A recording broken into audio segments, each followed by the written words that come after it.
C'est avec beaucoup d'espoir, d'ouverture d'esprit et de flexibilité que les négociations ont repris sans préalable le mardi 13 mars avec 6 des centrales et confédérations syndicales. Des avancées significatives ont été présentées et enregistrées sur la plateforme revendicative des syndicats, notamment dans le secteur de l'éducation. En effet, le gouvernement s'est engagé pour la signature de 6 arrêtés d'application du statut particulier des enseignants et a même consenti à augmenter le montant de la prime de craie ainsi que celui des indemnités de documentation. Concession appréciée par les partenaires sociaux. Ce, malgré les besoins d'investissement au profit de toutes les couches sociales du pays, particulièrement les plus vulnérables. Pour l'application des 10 arrêtés, c'est plus d'1 milliard de francs CFA en 2018 et 1,5 milliard en 2019 qui seront débloqués.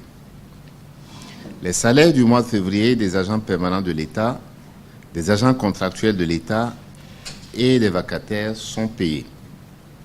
D'autres progrès ont été réalisés dans les secteurs de la santé et de l'éducation sur la liste des revendications des partenaires sociaux.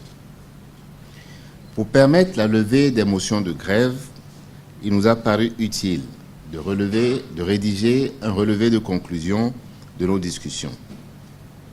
C'est alors qu'à notre grande surprise, les secrétaires généraux des centrales et confédérations syndicales ont indiqué hier, mercredi 14 mars, que la rétrocession des défalcations opérées sur salaire pour faire de grève est une question préjudicielle à la reprise du travail dans les administrations publiques. Cette position est surprenante quand on ne peut faire d'une condition préjudicielle ce qui n'est pas un droit.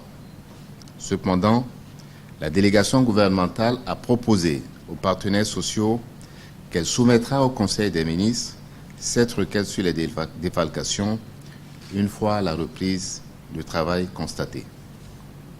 Ainsi,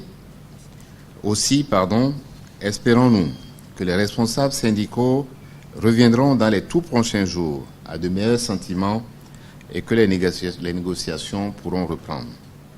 Le gouvernement, convaincu que seul le dialogue permettra de satisfaire les différentes revendications, les y invite instamment et rassure les populations que sa main tendue et sa bonne foi ne souffrent d'aucune ambiguïté. C'est pourquoi le gouvernement, par ma voix, lance un appel solennel, républicain et patriotique à tous les travailleurs du Bénin en grève afin qu'ils reprennent le travail dans l'intérêt supérieur de la nation. Du haut de cette tribune, j'invite également les écoliers, les élèves, les étudiants à reprendre le chemin des classes et j'appelle les parents d'élèves à les accompagner dans ce sens. Enfin, le gouvernement du président Patrice Talon rassure l'ensemble du peuple béninois de son engagement à apporter les solutions pertinentes aux préoccupations des travailleurs dans la limite des ressources de la nation et dans l'équité vis-à-vis de toutes les couches de la société.